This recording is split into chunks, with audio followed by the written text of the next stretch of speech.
여러분 안녕하십니까? 라디오 전망대의 송유라입니다. 우크라이나와 미국의 정상회담에서 우크라이나 젤렌스키 대통령이 입은 군복 차림을 두고 미국 측에 조롱이 있었습니다. 젤렌스키 대통령은 이 전쟁이 끝나면 정장을 입겠다라고 대답을 했는데요. 우크라이나 외교부는 우크라이나 정장이란 주제로 사진을 소개했습니다. 이 사진에는 피 묻은 수술복을 입은 의사, 민간인을 구조하고 있는 구조대원, 러시아 폭격을 받은 발전소에서 일을 하고 있는 노동자들의 모습이 담겨 있는데요. 가족과 민족, 나라를 지키기 위해서 일상의 복장을 벗고 군복을 입은 사람들에게는 그 복장이 정체성이자 직업일 겁니다. 전남도에서는 무려 133명의 공무원이 도청 사무관리비로 개인적으로 샴푸도 사고 골프용품도 사고 심지어 시계와 구두를 산 사람들이 기소가 됐습니다. 공무원의 옷을 입고도 전혀 공무원답지 않은 행동을 한 이 사람들은 어떤 옷을 입어야 할까요? 옷과 맞지 않는 행동을 할 거라면 차라리 옷을 벗어야 하는 건 아닌가 이런 생각해 봅니다. 오늘 라디오 전망대가 준비한 내용입니다. 지역 소식들 뉴스브리핑 통해 들어보고요. 3월 개편을 맞이해서 새롭게 시작하는 정치 한판, 이슈 책까지 준비되어 있습니다. 잠시 후에 뵙죠.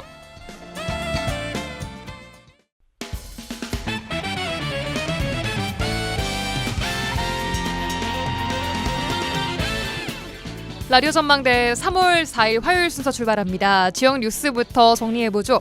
여성신문의 장봉현 기자 연결합니다. 안녕하세요. 네, 안녕하세요. 장봉현입니다. 첫 뉴스 바로 보겠습니다. 여수 앞바다 저수온에 따른 양식어류 집단 폐사 소식입니다. 한 2주 전부터 이런 뉴스가 나왔었는데 피해액이 눈덩이처럼 지금 불어나고 있다고요? 네, 그렇습니다. 지난달 10일 이후 저수온주의보가 유지 중인 여수 가망만 일대 양식장에서 참돔 등 어류 집단 폐사 신고가 이어지고 있습니다. 예. 평년 8도 수준이던 이 지역 수온은 최근 4도까지 떨어졌는데요. 특히 한 개 수온이 6도에 그쳐 추위에 약한 참돔 피해가 집중됐습니다. 예. 2월 말 기준 70개 어가에서 298만 2천여 마리가 폐사한 것으로 집계가 됐는데요. 네. 지난 구정 때부터 시작된 저수온은 지난달 20일경부터 더 떨어지면서 피해가 더욱 커졌습니다. 예. 참돔 소비가 주로 출하를 앞둔 4년생 참돔들이 많았기 때문이라고 하거든요. 여수시는 남해수산연구소의 원인 분석을 의뢰하고 이번 주 중에 합동 조사를 할 계획입니다. 네, 피해 집계가 점점 더 커지고 있는 것 같습니다. 자, 피해 보상이 이루어진다고 해도 현실과 맞지 않다는 지적도 나오고 있는데 어떤 얘기인가요? 네, 피해 어민들은 대부분이 보험에 들지 않았고요. 또 정부 보상이 이뤄진다 하더라도 현재 규정은 비현실적이라는 게 양식어가의 주장입니다. 그래요. 4년을 키운 참돔 한 마리의 무게는 1.4kg으로 19,000원에 출하를 한다고 하거든요. 예. 그런데 출하가의 90%인 17,000원이 사료값이고 나머지 2,000원이 4년 동안 키운 인건비인 셈이라고 합니다. 그런데 폐사가 된 보상은 어종을 불문하고 350g 이상은 모두 성어로 보고 보상가는 마리당 3,500원 정도 된다고 합니다. 3,500원이요? 네. 예, 맞습니다. 그러니까 참돔 3년산 같은 경우는 400에서 600g에 달하는데 4년산은 1,400g, 1kg 400g이 되는 거거든요. 네. 그래서 결국은 같은 한 마리로 본다는 거죠. 또 대규모 양식장이라 할지라도 최대 5천만 원까지만 보상을 하거든요. 예. 이런 매우 불합리한 보상 규정인데도 어민들은 울며 겨자 먹기식으로 받아들일 수밖에 없습니다. 이 때문에 현장에서는 행정 편의적인 보상 규정을 개정해야 한다, 그런 목소리가 나오고 있고요. 예. 그래서 기후변화에 따른 위기에 적합한 품종 개발과 성어가 될수록 고비용, 고위험의 부담이 따르기 때문에 3년생이 시장에 많이 출하되도록 시장을 유도하는 행정기관의 노력도 필요하다, 그런 현장의 목소리가 나오고 있습니다. 예, 알겠습니다.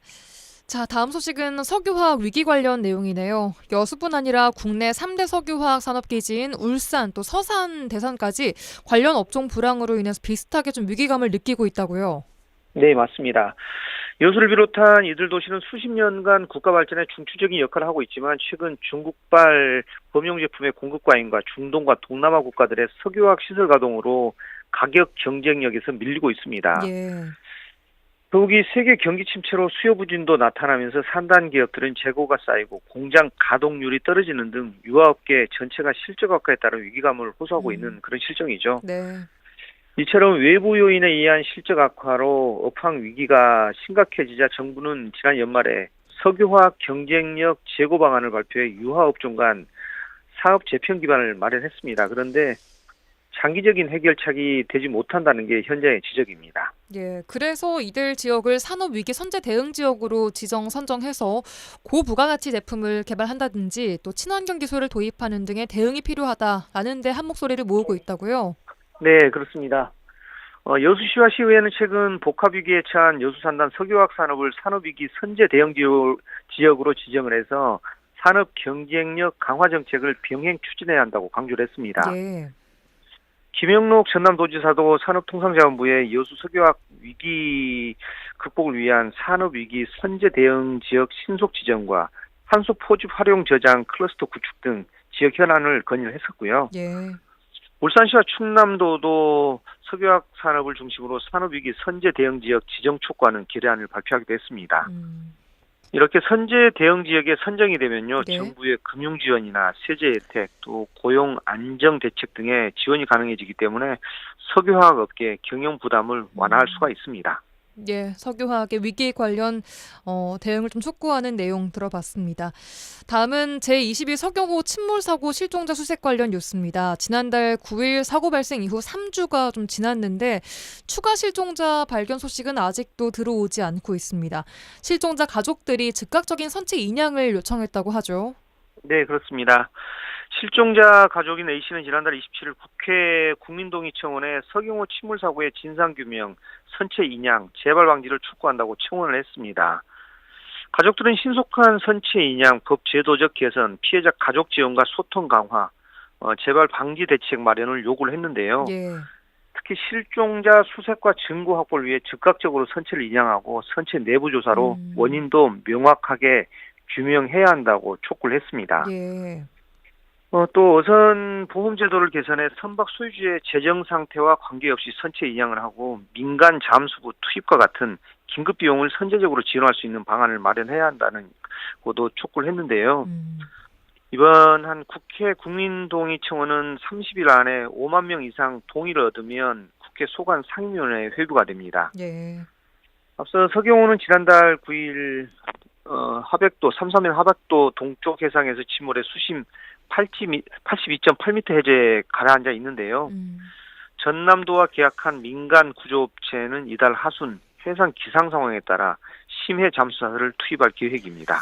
네, 사고 발생 이후에 시간이 많이 흐르고 있는 만큼 끝까지 실종자 수색에 좀 관심을 갖고 좀 지켜봐야 될 것 같습니다. 자, 다음 소식입니다. 순천대 광양 캠퍼스 건립을 추진한다는 소식 전해드렸었는데 어떻게 진행되고 있나요? 네, 캠퍼스 인가와 설립 시기에 대한 밑그림이 나왔지만 최종적인 규모 등 일부 사안을 두고는 광양시와 순천대 측이 입장차를 보이고 있습니다. 네.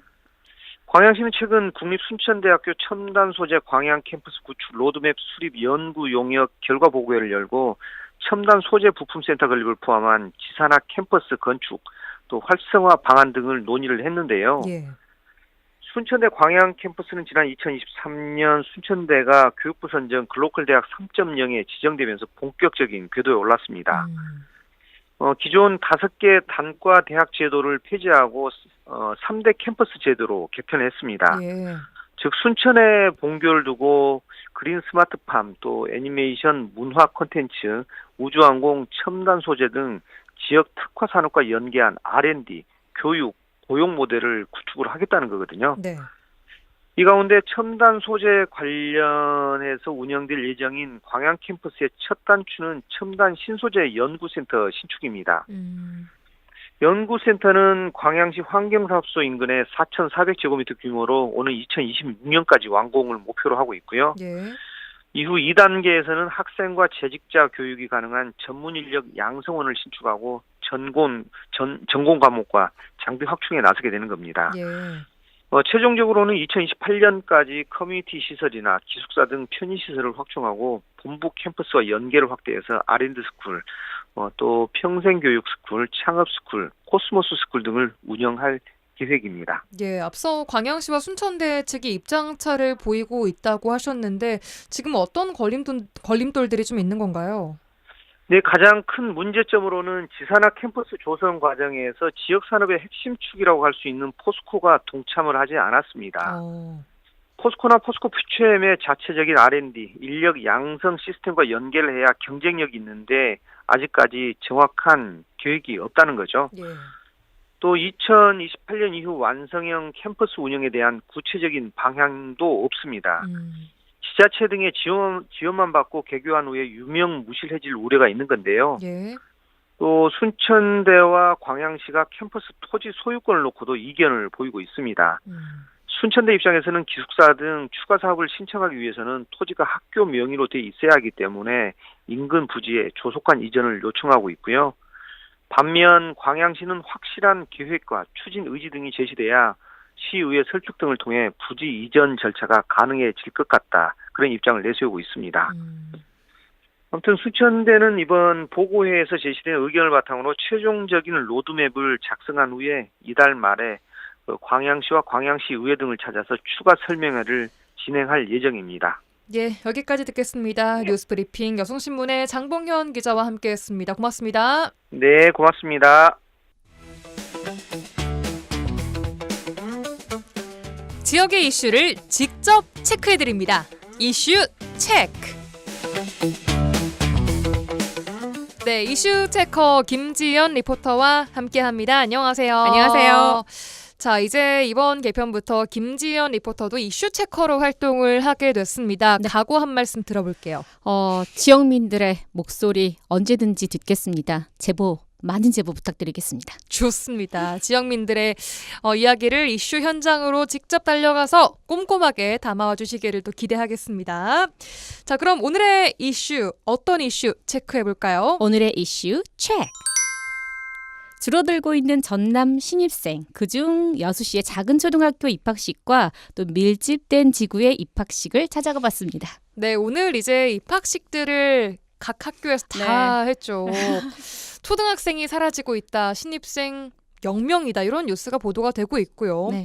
전남의 신입생들이 줄어들면서 정말로 그 한 명 한 명이 이제 귀해지는 상황입니다. 그만큼 아이들의 웃음소리가 사라진다 이런 이야기 같아서 걱정이 안 될 수가 없어요. 네. 올해 지역의 초등학교 입학한 아동수를 보면 1,108명이라고 합니다. 예. 지난해하고 비교하면은 1,000명가량 줄어든 숫자래요. 지역이 어디 기준이에요? 전남 지역입니다. 전남, 예. 네. 신입생을 한 명도 받지 못해서 입학식이 열리지 못한 곳들도 있는 것으로 저희가 좀 얘기를 했었습니다. 네, 전남교육청 통계를 통해서 알 수 있는데요. 올해 신입생이 없는 전남 지역은 총 32곳이에요. 모두 초등학교고요. 예. 본교가 20개, 또 본교장이 12개 교인데 그중 여수시가 본교 3곳, 분교장 4곳 이렇게 모두 7개 학교로 가장 많고요. 예. 이외에 순천, 보성이 4곳, 또 고흥군 분교장 1곳이 해당합니다. 10명 미만인 곳도 많다고요. 네, 전남초등학교가 458개예요. 네, 그중에 270곳으로 신입생이 10명 미만인데요. 여수시는 19곳, 광양시가 10곳, 순천시가 13곳. 평균 3곳 중에 한 곳이 신입생 10명에 미치지 못한다고 보시면 될 것 같고요. 군 지역은 더욱 심각해지는데 고흥군은 19곳 중에서 17곳이에요. 그래서 대부분 전남 군 지역은 80%의 학교가 신입생이 10명도 되지 않는다라고 보시면 됩니다. 이 신입생이 없다는 거 앞으로 학교를 좀 유지하기도 어려워진다는 거 아닐까 싶은데요. 네.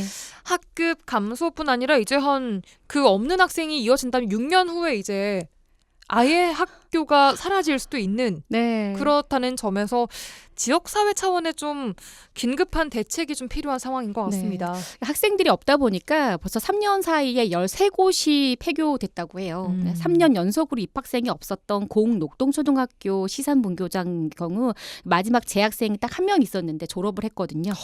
그래서 지난 3월 1일자로 휴교에 아이고. 들어갔습니다. 예. 여수 여안초등학교 연도분교장, 또 소라초등학교 여자분교장, 순천 황전초등학교 회덕분교장 등 이 전남에서는 분교장을 포함해서 초등학교 7곳, 또 중학교와 고등학교 각 1개씩 올해 폐교로 이어졌습니다. 정말 마음이 좀 이상하게 좀 안타까운 것 같습니다. 네. 부산이나 경기도 등 전국에서 나홀로 입학이 많았다고 하는데 전남의 수치가 가장 높다고 해도 비단 이곳만의 문제는 좀 아닌 것 같아요. 네. 어쨌든 오늘은 정말 멋진 모습으로 학교를 찾은 신입생들의 입학식이 열린 날이었고 현장에 갔다 오셨다고요? 네, 거의 대부분의 학교가 오늘 새 학기가 시작됐어요. 2025학년 입학식이 열렸는데요. 저는 먼저 여수 신풍초등학교를 찾아가 봤습니다. 이곳의 분위기를 스케치해 봤는데 오. 너무나도 귀여운 모습의 1학년 입학생 2명이에요. 아, 두 이 명의 학교는 입학생입니다. 입학생 2명이에요. 네, 그리고 병설 유치원 입학생 5명을 포함해서 전교생이 한 자리 모였습니다. 자, 이 현장 만나보시죠. 오늘 입학식의 주인공 허율, 최승현 학생의 입학을 진심으로 축하를 드립니다. 여러분 사랑합니다. 안녕하세요, 신입생 여러분. 학교 생활할 때 힘들거나 어려운 일이 있으면 언제든지 선생님과 선배들에게 도움을 요청하세요. 감사합니다. 형 누나들, 우리들의 학교 생활을 잘 모릅니다. 도와주시고 보살펴 주시면 고맙겠습니다. 착한 동생이 되겠습니다. 감사합니다. 2025년 3월 4일 신입생 대표 허율. 말을 왜 이렇게 잘해요, 애기가. 마지막에는 이제 1학년 신입생 친구인 거고 네. 그 앞서서는 6학년 재학생입니다. 선배의 네. 얘기였던 거죠. 아, 너무나 씩씩하고 또 귀엽습니다. 각오가 남다르니까 학교 생활 잘하겠어요, 이 학생은. 유치원생 입학까지 진행되다 보니까 이 병아리 같은 친구들을 보잖아요. 정말 새로운 시작이구나라는 걸 확실하게 느낄 수 있었고요. 예. 이 신풍초등학교의 신풍관에서 오늘 입학식이 진행됐는데 현수막이 일단 눈에 띄더라고요. 봄이 온 줄 알았더니 너희가 온 거였구나. 어머나. 진짜 이렇게 따뜻할 수 있나요? 네. 학생들에게 이 풍선으로 꾸며진 무대도 함께 입학생 모두 또 머리에 반짝반짝 왕관 머리띠를 또 차고요. 축제 같은 분위기였습니다. 예. 또 교장 선생님과 케이크 커팅식도 진행됐고요. 교감 선생님께서는 마음을 키우고 학교는 바람이 되어서 돕겠다 이런 의지를 동화책을 읽어주면서 또 표현해 주시더라고요. 입학식에서요? 네. 와. 그러니까 무엇보다 또 재학생들이 신입생을 귀여운 눈으로 반기면서도 넘어질까 봐 어떻게 될지 모르겠어요. 이렇게 혹시나 위험하진 않을까 이런 걱정이 또 한가득이더라고요. 부모님들은 좀 어떠셨어요? 이번에 딱 2명의 학생이잖아요. 한 명은 증손주가 유치원에 입학하신다는 92세 할머님이 있었고요. 예. 이분은 35명의 입학식을 이게 무슨 말이에요? 35명이라는 게? 증손주와 손주들 자식들까지 하니까 35명이나 어머나. 이 친구가 제일 마지막 막내인 거죠. 와. 그리고 그중 늦둥이라서 또 잘 다니기만 했으면 좋겠다 이렇게 바라셨고요. 예. 또 유치원부터 이곳을 쭉 보내셨다는 부모님도 만났는데 이분은 선생님들에 대한 신뢰감이 상당히 크시더라고요. 우리 애기는 다문화 지금 엄마가 몽골에서 왔어. 그것도 형들 둘 다 결혼했어. 다 35명이나 된지. 내가 92살은 모르니 손지를 낳았어. 손지를 낳아. 선생님이 잘해줄게. 떨려요. 아직 어린애인데 입학하니까 좀 남다르죠. 걱정도 되고. 그 유치원도 여기서 다녔는데 생활하는 데는 이제 불편한 건 없어요. 이제 오빠, 언니들이 이렇게 잘 끌어주고 친구들하고 잘 노니까 문제는 없을 것 같아요. 승혜가 잘 지내라. 파이팅! 2명의 입학생 또 3명이 되지 못해서 이번에 2학년과 함께 수업을 받는 복식학급으로 운영된다고 합니다. 복식학급이요? 네, 이 복식학급은 학생이 부족하거나 교실이 부족하거나 이렇게 정상적인 학급을 편성할 수 없을 때 운영하게 되는데요. 천천히 배우는 아이들이 따라가기에는 좋은 시스템이라고 해요. 예. 신풍초등학교 교장 선생님 말씀 들어보시죠. 1학년, 2학년이 한꺼번에 공부를 해요. 4명 이하는 복식이 돼요. 다들 인접 학년이. 지금 올라가는 2학년이 2명, 1학년이 2명 해가지고 한 명이 더 있으면 이제 단식학급이 될 텐데 체험활동이라든가 개인 지도라든가 이런 쪽에서는 굉장히 장점이 많이 있죠. 자, 반면 오늘 입학식을 진행한 초등학교 중에 학생들이 굉장히 많이 몰린 학교도 있었다고요. 네, 올해 여수초등학교 입학생 중 밀집도가 높은 곳 중 하나예요. 도원초등학교를 찾아봤습니다. 예. 140여 명의 입학생이 있다 보니까 식이 진행되는 곳은 꽃다발을 둔 부모님 또 조부모님들까지 축하가 가득했고요. 네. 입학식에 참여한 아이를 바라보는 그 뿌듯하고 기특한 마음들은 있잖아요. 이루 말할 수가 없죠. 보셨잖아요, 그렇죠? 네, 총 6반이고 한 예. 반에 한 20명 정도 더 넘는 이 한 반이 이루게 될 텐데 이렇게 입학생이 많은 경우도 기대도 있지만 또 걱정도 있다고 합니다. 부모님 한 분의 의견 담아봤습니다. 기특하죠. 장단점이 있는데, 그러니까 아이 입장에서는 친구들이 많은 데를 보내는 게 더 좋은 것 같고, 부모님 입장에서는 그만큼 또 혜택이나 그런 거를 또 못 받는 그런 상황이 있을까봐 걱정되기도 하고, 뭐 돌봄 교실이나 뭐 우리가 이제 학부모님들이 정보를 알기 전에 다 꽉 차고 신청하는 부분에 있어서 아이들한테 경쟁이 좀 있죠. 근데 많이 신청을 해도 저희 누락이 됐대요. 아, 그럼요. 빠른 아빠가 돼야죠. 네, 친구들이 많이 있는 학교에 보내는 것에 대한 장단점 또 우려의 목소리까지 주셨습니다. 정말 상황에 따라서 부모님들의 걱정도 이렇게나 달라지는 것 같아요. 오늘 이슈 체크에서는 학교별 입학식의 모습 또 부모님들의 목소리 들어봤는데요. 입학생 수가 줄어드는 것이 일시적인 게 아니라 앞으로 학령 인구가 줄어든다라는 것으로 봤을 때 더 큰 문제로 다가옵니다. 네, 내년 초등학교 입학 예정인 출생아 수를 보더라도 올해보다 2만 명 이상 적어요. 그래서 앞으로도 몇 년간은 초등학교 입학생 감소 현상이 전국적으로 지속될 것으로 보입니다. 네, 어쨌든 오늘 입학한 학생과 또 학부모님들 모두 축하드리고요. 네. 건강하게 학교에 잘 적응해서 새 학기를 멋지게 시작하기 바라겠습니다. 이슈체커 김지연 리포터와 함께했습니다. 고맙습니다. 고맙습니다.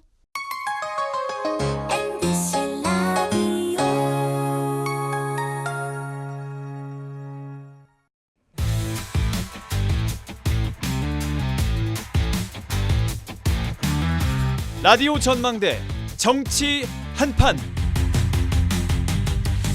네, 오늘부터 라디오 전망대 개편을 맞이해서 새롭게 시작하는 코너입니다. 더불어민주당 서동용 전 의원과 개혁신당 터나람 당대표 대행 겸 원내대표 두 분이 함께하는 정치토론, 정치 한판으로 이름을 저희가 바꿔서 시작을 합니다. 매주 진행해 오던 코너지만 화요일로 요일을 옮겨서 새 이름으로 새 출발을 하게 됐는데, 참고로 정치 한판은 한 주간 정치 이슈를 한 판에 정리를 합니다라는 뜻으로 저희가 좀 이름을 바꿔봤습니다. 자, 지금처럼 앞으로도 두 분의 속 시원한 정치 이야기를 기대하면서 좀 새삼스럽지만 두 분의 각오 한마디씩 좀 듣고 출발을 해보도록 하죠. 서 의원님 나와 계신가요? 예, 반갑습니다. 서동용입니다. 네, 새 출발 저희 맞이해서 각오 한 말씀 해주시죠. 예, 뭐 쭉 해오던 것이긴 하지만 그래도 이제 그 코너명도 바뀌고 방송 일도 바뀌고 예. 여러 가지 면에서 좀 새롭게 출발하는 느낌들이 있습니다. 저는 이제 사실 저도 이번 주부터 순천대학교에서 강의를 시작합니다. 그러세요? 예, 이제 다른 일 하면서 강의도 같이 하게 되는데요. 예. 이래저래 저로서는 MBC 라디오 전망대 방송도 그렇고 강의도 그렇고 뭔가 새롭게 출발하는 그런 한 주여서 많이 조금 그 각오도 다지게 되고 그렇게 됩니다. 예, 강단에 서 계신 모습도 함께 응원하겠습니다. 고맙습니다. 열심히 하겠습니다. 예, 천 대표님도 각오 한 말씀 해주시죠. 네, 안녕하세요. 천하람입니다. 화요일 청취자분들 너무 반갑습니다. 예. 제가 사실 월요일 청취자분들께는 정말 굉장히 오랜 기간, 몇 년 동안 많이 인사드렸던 것 같은데 사실 저도 처음에는 코너명이 정치 한판이라고 해서 사실 좀 걱정했어요. 왜요? 저랑 소동용 의원님이 그렇게 싸울 일이 많지 않은데 한판 붙어봐라 이건 줄 알고요. 네, 한판 싸우는 건가 해서 이거 우리가 싸우기가 쉽지 않은데 했는데 그런 게 아니라 한 판에 저희가 잘 또 시원하게 정리해서 담아드릴 테니까 우리 재미나게 방송 잘했으면 좋겠습니다. 좋습니다. 저도 열심히 하겠습니다. 고맙습니다. 자, 두 분의 활약을 또 기대하면서 본격 주제 토크 들어가 보도록 하겠습니다. 자, 3.1절 서울 도심 등지에서 탄핵 찬반 집회가 열렸습니다. 여야 의원들도 합세를 했죠. 일부 언론 보도를 보니까 탄핵 반대 집회 참가자 수가 12만 명, 500만 이런 보도도 있고요. 탄핵 촉구 집회에서는 2만 명 정도가 모였다라고 나왔습니다. 이게 뭐 적게 잡는다고 쳐도 탄핵 반대 참가자가 한 뭐 5배 이상, 6배 이상 많은 것으로 보이는 현상 어떻게 봐야 할지부터 여쭙겠습니다. 서 의원님. 일단 탄핵 반대 집회 참가자 수가 훨씬 많았다라고 하는 점에 대해서는 크게 이견이 없는 거는 같아요. 예. 저도 지난 주말에 서울에 볼 일이 있어서 갔다가 집회 시간에 광화문에 있었거든요. 그러셨어요? 예. 근데 이제 태극기하고 성조기를 말아주고 비옷을 입은 수많은 사람들을 보았는데요. 나이 많이 드신 분들이 좀 많은 편이긴 했습니다만 젊은이들도 적지 않았고 엄마 손을 잡은 젊은 여성 또 딸 손을 잡은 젊은 여성들이 많이 눈에 띄었어요. 저는 그 진지한 표정이 굉장히 인상적이었는데요. 예. 탄핵 심판 변론을 거치면서 대체적으로 탄핵이 인용될 거다. 그것도 8대0으로 인용될 거다라고 예측하는 분들이 많지 않습니까? 그런 시각이 좀 우세하다 보니까 탄핵에 찬성하는 사람들은 집회에 참석할 필요를 덜 느끼고 반면에 탄핵에 반대하는 사람들은 조그만 목소리라도 더 해서 탄핵이 기각될 수 있도록 하겠다라고 하는 절박함이 있기 때문에 그 반대 집회 참가자들이 더 많게 나오는 것 같아요. 예. 지금 이제 12.3 비상계엄의 위헌 입법성이야 뭐 워낙 좀 다 드러나 있고 워낙 자명하니까 탄핵이 인용될 것에 대해서는 전혀 의문을 갖지는 않습니다만 예. 광장에서 이렇게 나뉜 무리를 보면 탄핵이 인용된 후에 대한민국이 어떻게 될 건가, 국민 통합이 가능하기는 할 건가 하는 깊은 시름이 생겼습니다. 저는 이제 국민 통합과 민주주의 회복을 위한 노력이란 측면에서 국민의힘이 그런 일을 할 수 있는 정당이 아니라고는 분명히 마음속으로 생각하고 있는데요. 예. 그렇다면 이제 민주당하고 그다음에 개혁신당을 포함한 야당들이 탄핵 후 국민을 하나로 묶어낼 방안이 뭔지, 대한민국이 하나 돼서 앞으로 나갈 방법이 뭔지 이런 것들을 좀 깊이 고민하고 국민들 앞에 그런 것들을 좀 제시할 때가 됐다. 그런 것들을 봐야 우리 국민들이 탄핵 이후를 대비하고 마음을 좀 안정감을 얻을 것이다 이런 생각이 듭니다. 예. 그럼 집회에 모인 수만으로 탄핵을 지지하는 국민 여론을 반영한다라고 볼 수는 없다라고 보시는 거예요? 그렇죠. 그러니까 탄핵 찬성 측에서는 그렇게 적극적으로 결집해야 할 필요성을 현재 느끼지 못하고 예. 그 반대편에서는 결집의 필요성을 느끼기 때문에 나타나는 그 숫자 차이라고는 생각을 하고요. 알겠습니다. 예. 다만 광장이 이렇게 확연하게 분리되고 구분된 이렇게 확 나뉜 이 현상에 대해서 우리가 좀 깊이 볼 필요가 있겠다는 생각입니다. 예. 천 대표님은 어떻게 보셨어요? 네, 저도 똑같이 탄핵이 될 것 같다. 인용될 것이다. 때문에, 예. 네, 그렇기 때문에 탄핵이 인용되기를 바라는 분들보다 기각되기를 바라는 분들이 더 적극적으로 나섰다라는 거에 공감합니다. 예. 또 한 가지는 보수 진영에 계시는 분들이 들으면 서운할지 모르겠는데 예. 대한민국이 보수 진영 자체가 이제는 좀 비주류가 됐을지도 모르겠다라는 생각을 합니다.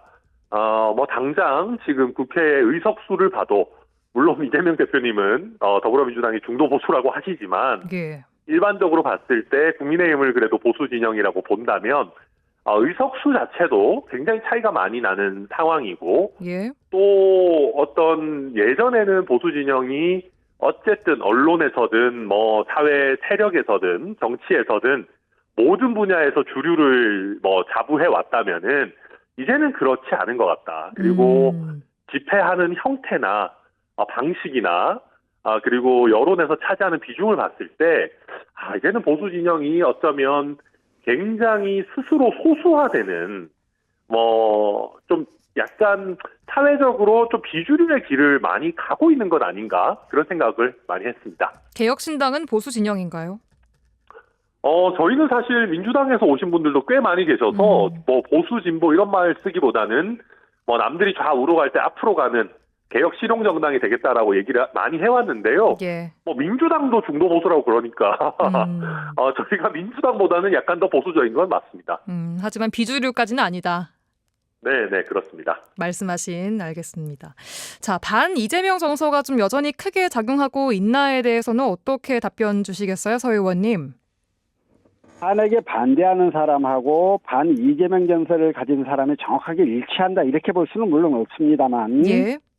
전통적인 보수 지지자들 외에 중도층 중에서는 반 이재명 정서가 탄핵 반대에 영향을 미치면은 있다 이렇게는 좀 볼 수 있을 것 같아요. 예. 그런데 이제 좀 답답한 건 이재명이 싫다, 이재명이 마음에 안 든다 그런 마음을 가질 수는 있습니다만 예. 그거 하고요. 대한민국 민주주의 시계를 45년 전으로 되돌리고 경제성장과 민주화를 모두 이뤄냄으로써 선진국에 진입한 대한민국의 국격을 일거에 무너뜨린 게 이번 내란행위인데 그런 이재명 대표에 대한 호불호의 감정을 가지고 예. 이 내란행위가 정당하다고 이야기하는 심리 이건 저로서는 뭐 도저히 용납이 잘 안 됩니다. 뭐 이제 여러 가지 심리 정서라고 하는 게 많이 섞여 있을 수는 있겠습니다만 예. 최소한 국가의 장래, 국가의 우리 그 국위 등등과 관련한 이 인식과 정치인 한 명에 대한 호불호 인식들은 좀 구별하시라. 그래서 더 앞으로 나아가는 대한민국을 위해 우리가 다 같이 고민했으면 좋겠다. 모두 다 합리적이고 조금 더 이성적인 그런 판단을 해주기를 바란다 하는 말씀을 좀 드리고 싶습니다. 예, 그러니까 이재명 대표에 대한 불호의 감정이 내란 행위를 옹호하는 것보다 커질 수는 없다라는. 그래서는 안 되는 문제 것이죠? 아니겠어요? 알겠습니다. 예. 천 대표님은 어떤 좀 답변 주시겠습니까? 반 이재명 정서가 여전히 크게 작용하고 있을까? 네, 저는 엄청나게 크게 작용하고 있다고 생각합니다. 예. 사실 지금 그냥 상식적으로 우리가 어디 외국에서 대통령이 비상계엄을 갑자기 선포하고 국회에 군대를 보냈다. 그러면 그 대통령이랑 그 대통령이 속한 정당이 선진국에서 더구나 그런 행동을 했다 그러면 고개나 들고 다니겠습니까? 못 들고 다니죠. 그런데 어쩌면 당연히 고개 숙이고 뭐 쥐 죽은 듯이 살아야 되는 정당이 지금 고개 빳빳이 들고 막 뭐 마치 자기들이 잘한 것처럼 떠들고 다니는 데는 저는 이재명 대표에 대한 국민적인 반감 그런 것이 작용했다라고 생각합니다. 그게 없었다면은 저는 예. 국민의힘 지지율이나 지금 뭐 탄핵 찬반 지지율이 저는 8대2로 갈렸을 거라고 보는데 이재명 대표가 있기 때문에 6대4 정도의 나름의 균형을 이루고 있는 건 아닌가 그렇게 봅니다. 생각보다 크게 작용을 하고 있다라고 보셨습니다. 자, 다음은 선관위 비리 이야기 간단히 짚고 좀 가겠습니다. 지난달 말 감사원이 선관위 채용 등 인력관리 실태 감사 보고서를 내놨는데 지난 10년간 800건이 넘는 경력 채용 법령 위반이 있었습니다. 국민의힘에서는 국정조사와 또 특별감사관 제도를 도입해야 한다 이런 입장인데요. 먼저 개혁신당의 입장은 이에 대해 어떻습니까? 저도 아직 당론으로 정한 것은 아닙니다만 예. 이거는 문제가 있긴 있습니다. 그래서 국정감사 같은 조치는 저는 충분히 생각해 볼 만하다라고 보는 것이요. 예. 선관위에 대해서 이번에 헌법재판소가 감사원이 직무감찰을 할 수 있냐에 대한 결정을 내놨죠. 결론은 할 수 없다라는 없다. 거였습니다. 예. 그런데 그러면서 헌법재판소가 뭐라 그랬냐면 직무감찰을 감사원이 못한다고 해서 선관위가 부정부패 행위의 성역이 되어서는 안 된다. 그래서 감사원이 아닌 국민의 대표인 국회에 의한 국정조사와 국정감사, 수사기관에 의한 수사 당연히 할 수 있다 이렇게 얘기를 했거든요. 그래서 지금 감사원 감사를 못한다라고 한다면은 저는 국회에 의한 국정조사 충분히 생각해 볼 수 있다라고 봅니다. 왜냐하면 800건도 충격적인데 그 여러 언론을 통해서 나온 멘트들이 너무 충격적이에요. 선관위는 원래 가족회사다. 원래 그래 왔다 뭐 이런 식으로. 원래 그래 왔다. 이게 지금 할 소리입니까? 그래서 저는 국회에 의한 통제나 그리고 특별감찰관 제도 같이 감사원 내부에 특수한 감찰 조직을 갖춰가지고 감사원이 아니죠. 선관위 내부에 특수한 감찰 조직을 갖춰서 내부 기강을 좀 강하게 다지는 거는 필요하지 않나 그런 생각이 듭니다. 예, 민주당은 이 문제에 대해서 별다른 입장 내지 않고 좀 침묵하고 있는 모양새인데 서 의원님 어떻게 생각하세요? 어떻게 보셨어요? 예, 일단 이제 지금까지는 그 윤석열이 주장하는 그 비상계엄의 근거 중에 하나인 부정선거 문제, 이거하고 선관위 채용 비리 문제는 아무 관련이 없는 문제임에도 불구하고 같이 선관위 채용비리 문제가 더 불거질 경우 이게 부정선거 시비로 비화되거나 영향을 미칠 가능성이 있을 거다. 이런 우려가 좀 있는 것이지요. 예. 그래서 이제 민주당에서는 애써 그 문제에 대해서 문제 제기를 하지 않고 조금 그 시선을 뒤로 빼면서 좀 그 시간을 끌었던 거는 같습니다만 아까 이제 천하람 대표가 말씀하신 것처럼 중앙선관위가 감사원의 감사 대상이 아닌 거는 분명하다 할지라도 이거 그냥 둘 수 있는 문제는 분명히 아니거든요. 예. 예, 그래서 그 뭐 국정감사를 통하든 국정조사를 통하든 아니면 다른 법률 개정을 통해서 뭔가 대책들을 좀 찾아야 이걸 방지하고 감시할 수 있는 이런 대책들이 나오지 않겠어요. 이제 이런 문제들에 대해서는 민주당도 더 이상 입을 다물고 갈 수는 없을 거라는 생각이고요. 예. 특히 이제 그 선관위 전 사무총장이 뭐 세컨드폰 만들어갖고 정치인과 예. 연락한 사실이 확인됐다라는 것 때문에 시비가 많이 일었고. 예. 어쨌든 알겠습니다. 지금 여야가 협의해서 방지책, 감시책 하는 것들을 좀 합리적으로 내놔야 할 때입니다. 그걸 위한 여야 논의가 반드시 필요할 때이고요. 예. 천 대표님 혹시 보시기에는 이런 비리 행위들이 윤 대통령 탄핵 심판에 혹시 영향을 줄 거다라고 보시나요? 아니요. 서 의원님 잘 말씀해 주셨고요. 예. 이게 선거를 한 번이라도 치러놓은 분들은 알 겁니다. 우리가 개표를 할 때요. 예. 선관위 직원이 하는 부분은 생각보다 적습니다. 왜냐하면 전국 단위 선거를 하게 되면 우리 주민센터 직원분부터 시, 구의 여러 공무원들이 다 파견이 돼서 그날 선거를 치르게 되고 예. 또 각 정당에서 지정하는 투표 참관인, 개표 참관인들이 잔뜩 와가지고 선거 과정을 모니터를 하게 돼요. 그래서 선관위 직원 몇 명이 짬짬이를 해서 선거 결과를 마음대로 조작할 수 있는 구조가 아닙니다. 그렇기 때문에 선관위의 어떤 채용 비리 이런 부분은 꼼꼼하게 따져보고 국회에서도 강하게 문제 제기를 해야 되지만 예. 이걸 가지고 뭐 부정선거와 연관 짓는 것은 연결하는 거는 굉장히 부적절하고 선거를 모르는 얘기다 말씀드리겠습니다. 서 의원님 생각은 어떠세요? 예, 저도 마찬가지지요. 뭐 이게 전혀 상관없는 문제다 이런 생각입니다. 전혀 그리고 상관없다. 예. 현재 재판관들이 뭐 너무 현명하게 잘 판단하실 문제예요. 이건 알겠습니다. 뭐 기대를 갖는 게 오히려 이상한 부분이다 이런 생각입니다. 예, 알겠습니다.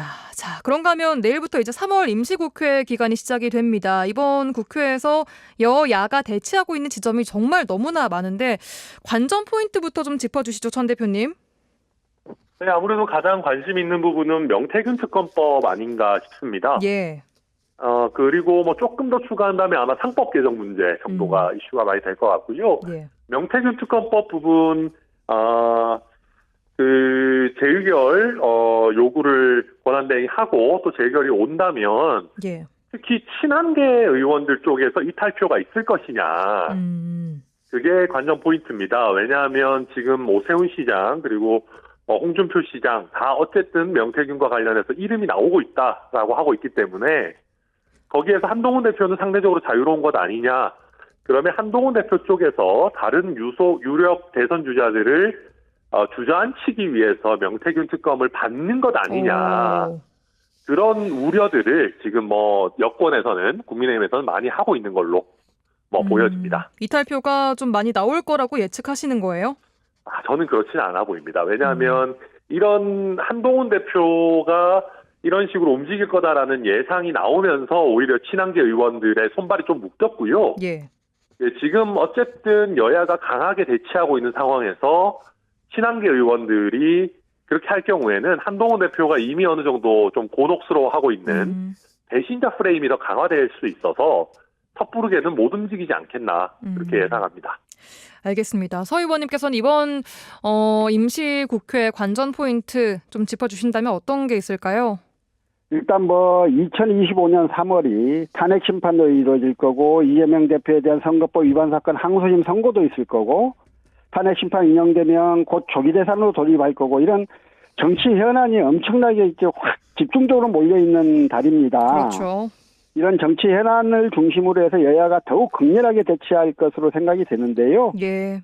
조기 대선을 겨냥해서 이제 여야 모두 중도층을 겨냥한 정책 대안들을 내놓을 것으로는 보이지만 예. 실질적으로는 정책 중심의 건전한 논쟁보다는 정치 이슈를 중심으로 상대에 대한 그 정치 공세가 중심이 될 것이 아닌가 싶어요. 예. 지금 이제 명태균 특검도 이게 어떤 그 명태균 게이트 자체를 규명한다라는 차원보다는 곧 그 있을 조기 대선에서 국민의힘 내지는 국민의힘 후보를 그 인재하고 공격할 정치 공세의 수단으로 더 이용될 가능성이 커서요. 예. 어쨌든 이래저래 뭐 3월, 4월까지는 엄청난 시끄러운 전국이 되지 않을까 싶습니다. 좀 대선 전투전이 될 것이다 이렇게 보고 계신 거예요? 뭐 거의 전적으로 이 양당 다 그렇게 운영하려고 하지 않겠어요. 알겠습니다. 국회 스피커를 이용을 해서 상대를 공격하고 정치 공세를 강화하는 이런 방면으로 가지 않을까 싶습니다. 예, 명태균 특검법은 이번에 결론 날 거라고 보세요? 어떻게 보세요? 저는 글쎄 이번에도 야당 주도의 일방 통과, 제2요구, 국회에서의 재표 권리 폐지 예. 이 순으로 가지 않을까 싶어서요. 예. 예. 알겠습니다. 그리고 이제 또 뭐 오세훈 이번에 이제 이 명태균 게이트가 가장 이제 이로 인해서 많이 조금 그 타격을 입은 게 오세훈 시장, 홍준표 시장 이런 분들인데요. 예, 근데 이제 그 이분들의 타격은 이미 반영이 돼버린 거여서 예. 예, 앞으로 이제 뭐 이런 문제를 두고 그 국민의힘 내부에 분열이 생겨서 특검법이 통과될 거다. 저는 그렇게 생각되지는 않습니다. 알겠습니다. 자, 그런가 하면 이 대화 테이블인 여야정 국정협의회가 좀 파행됐습니다. 박찬대 민주당 원내대표가 25분 전에 불참을 통보했던 국정협의회. 우선 이 부분 어떻게 좀 보셨을까요, 전 대표님? 네, 우선 가장 큰 책임은 헌법재판소의 결정에도 불구하고 헌법재판관 임명을 미루고 있는 최상목 대행에게 있는 것은 맞습니다. 예. 그런데 그런 책임이 있다 하더라도 꼭 여야정 국정협의체에 불참했어야 하느냐라는 아쉬움은 다소 남습니다. 지금 어쨌든 대통령이 사실상 공석인 상황에서 여야정이 뭐 머리를 맞대는 민생을 논의하는 기회는 많이 갖는 게 좋을 수 있어서 예. 말하면 약간 양비론처럼 되지만 저는 더불어민주당도 어쨌든 여야정 협의체는 계속 가동하는 방안도 좀 고민했으면 어떻겠나 하는 아쉬움은 남습니다. 예. 알겠습니다. 자, 마지막으로 지역 이슈 하나만 살펴보겠습니다. 전남도가 해남에 무려 15조 원이 투입되는 세계 최대 AI 클러스터를 조성한다고 밝혔습니다. 최근 김영록 지사가 미국 순방길에서 핵심 투자자인 퍼일스 등과 MOU를 체결했는데 일각에서는 이 퍼일스가 투자 능력이 좀 없는 게 아니냐 이런 능력에 대한 검증이 필요하다는 지적이 나오고 있습니다. 최종적으로 이 사업이 성사가 될지 말지에 대해서 좀 어떻게 말씀 주시겠습니까? 서 의원님. 예, 그러니까 굉장히 그 큰 프로젝트를 계획하셨던 거고 또 일부 이제 어쨌든 MOA라고 체결을 하셨으니까 이제 출발을 했다고 볼 수는 있는 건데요. 예. 근데 이 퍼일스 투자 능력에 대한 이야기 같은 게 이제 나오는 이유가 과거에 그 동해가스전 문제 관련해서 액트지오의 어떤 능력에 관한 여러 가지 시비가 이고 그랬던 기억들이 있지 않습니까? 예, 이번에 이제 퍼일스를 포함을 해서 제반의 이 사업 계획들이요. 예. 이게 자칫 잘못 가면 굉장히 큰 손실을 입을 수밖에 없는 사업들일 겁니다. 예. 너무 성과에 급급해서 빨리 가려고 하지 말고 하나하나 차근차근 좀 다져가면서 그 주변을 잘 다져가면서 문제 없도록 좀 짚어나갈 필요가 있겠다.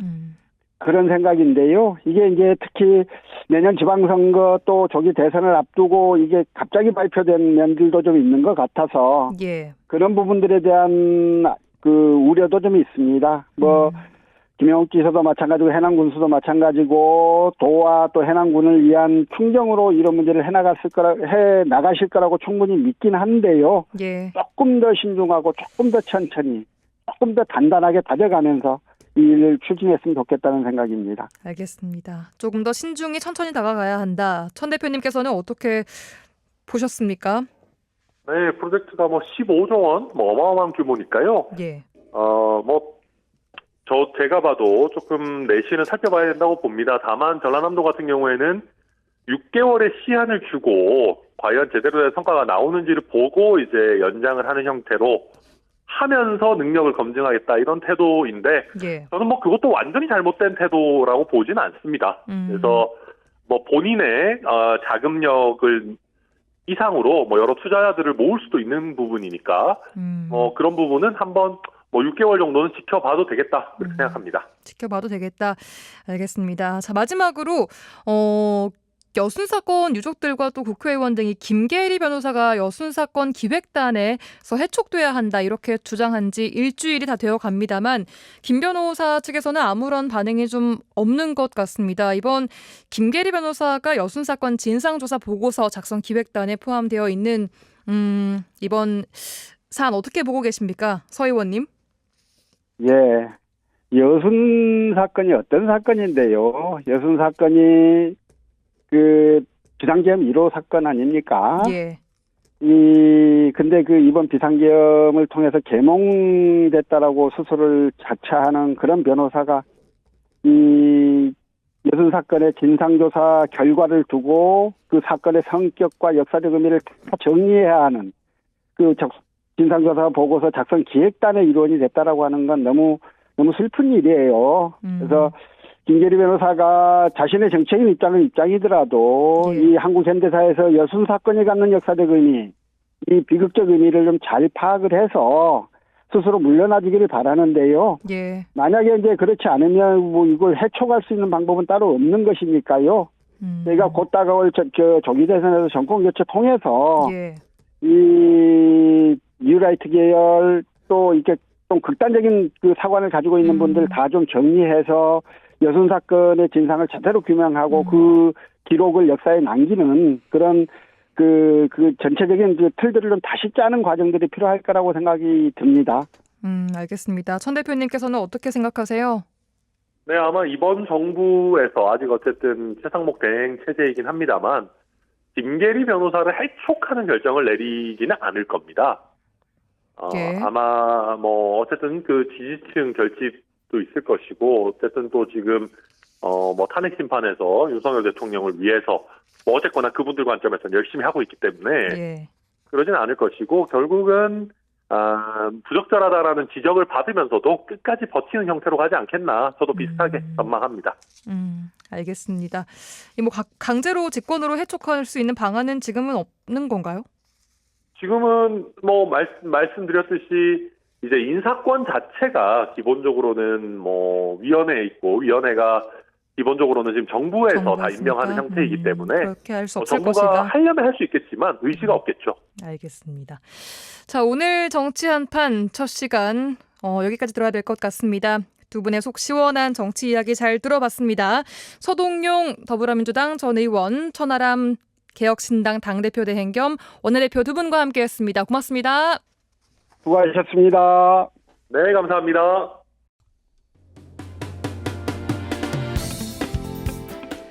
라디오 전망대가 3월 4일 화요일에 준비한 내용은 여기까지입니다. 내일 돌아오겠습니다. 구성 이선화, 연출 송유라였습니다. 고맙습니다.